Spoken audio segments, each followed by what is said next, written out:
Стапка на инфлација од 3,9% годинава, повисока за 0,9% во споредба со априлските предвидувања.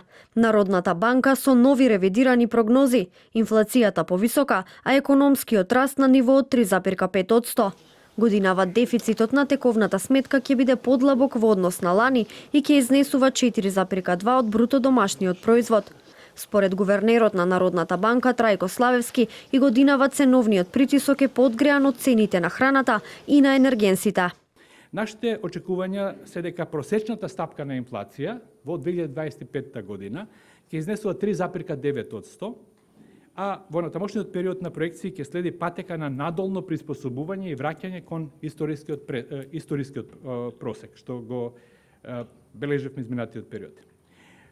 Инфлацијата во 2025 во текомната година ќе биде под влијание на растот на цените на храната, во услови на се уште инертна базична инфлација, која што ги исклучува цените на волатилните производи, како што се храната и енергијата, и одредено стабилизирање на цените на енергенците.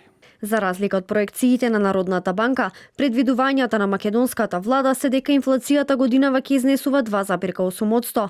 Гувернерот признава дека растот на платите и на пензиите влијае врз инфлаторната спирала. Очекуваме она што Министерството за финансии го најавува, дека Министерството за финансии, односно владата, продолжува со фискална консолидација во рамките на фискалната стратегија и секако тоа е во рамките на очекувањата на Народна банка и нашите политики и инструменти. Се додека заложувањето е во рамките на планираното и се разбира реализацијата на буџетот оди во насока која што се планира да се реализираат капиталните инвестиции кои што значат зголемување на капацитетот на домашната економија, тоа поволно влијае и на економијата и на макроекономските движења.